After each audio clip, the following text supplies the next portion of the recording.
ये students, SBP government college Dungarpur की online classes में आपका स्वागत है।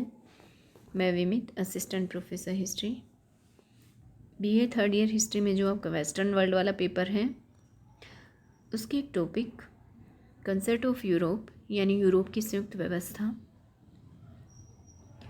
का इतिहास में महत्व अपने अपने इस वीडियो में हम देखेंगे।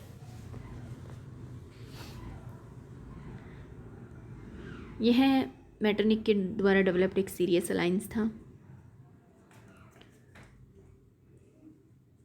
आपसी सहयोग के आधार पर स्थापित एक संगठन था यूरोप के राज्यों के द्वारा।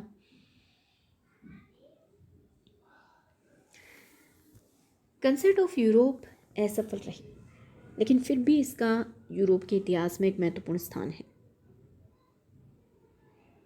5 बड़ी शक्तियाँ जिन्होंने आपसी विचार विमर्श के द्वारा अंतर्राष्ट्रीय समस्याओं को सुलझाने का प्रयास किया था, यूरोप में शांति बनाए रखने का प्रयोग किया था, यह निरर्थक नहीं रहा। इसी के फलस्वरूप 1815 एडी से लेकर 1844 एडी के बीच में यूरोप में शांति व समृद्धि बनी रही और इस अवधि के दौरान यूरोप में सांस्कृतिक प्रवृत्तियों को भी प्रोत्साहन मिला।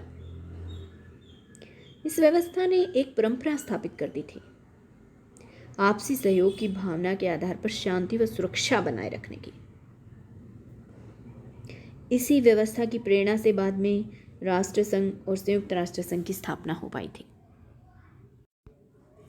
कंसेप्ट ऑफ यूरोप अंतर्राष्ट्रीय संगठन की स्थापना की दिशा में एक बहुत महत्वपूर्ण प्रयोग सिद्ध हुआ था। यानी अगर हमें ये कहें कि अंतर्राष्ट्रीय संगठन स्थापना का अग्रदूत अगर इसको कह दें तो ये भी कोई अतिशयोक्ति नहीं होगी। अंतर्राष्ट्रीयता के विकास के इतिहास में यह व्यवस्था एक महत्वपूर्ण कड़ी थी। मैटरनिक हेड थे इसके। यह पहला सीरियस अटेम्प्ट था इंटरनेशनल सोसाइटी एस्टेब्लिश करने का, ताकि यूरोप में शांति मेंटेन हो सके।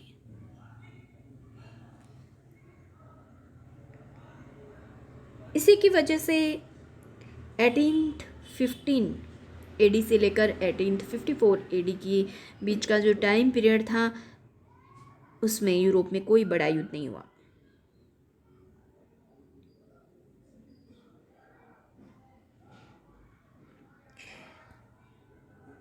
इस व्यवस्था से आगे जो यूरोप में सम्मेलन हुए जिनका नेतृत्व बड़े राष्ट्रों के हाथ में था, उनको प्रेरणा प्राप्त हुई, क्योंकि इन सम्मेलनों में राजतंत्र को पुनर्जीवित करने, दूसरे राज्यों में सशस्त्र हस्तक्षेप करने संबंधी किसी नीति की घोषणा नहीं की गई थी और वो इसी कंसेप्ट ऑफ यूरोप से प्राप्त प्रेरणा का ही परिणाम था।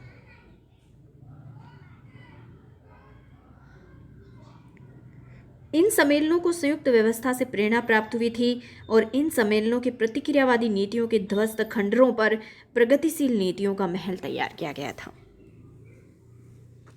तो क्या कंसेप्ट ऑफ यूरोप ने उस समय की मांग को पूरा कर दिया था? जब सारा यूरोप नेपोलियन के युद्धों से जर्जर हो चुका था, हर तरफ अव्यवस्था फैली हुई थी, अशांति फैली हुई थी, नहीं,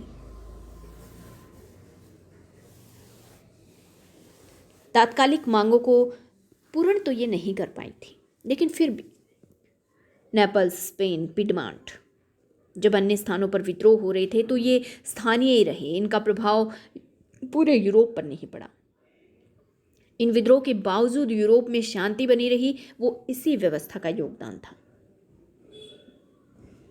इस व्यवस्था ने अंतर्राष्ट्रीय भावनाओं का विकास किया, जिससे पारस्परिक विचार विमर्श के द्वारा मतभेदों को सुलझाने की जो एक प्रक्रिया थी वो शुरू हुई। यानी हम कह सकते हैं कि इस व्यवस्था से तात्कालिक युग की सभी आवश्यकताएं तो पूरी नहीं हो पाई, लेकिन फिर भी तात्कालिक युग की सभी मांगों को जरूर इसने पूरा किया।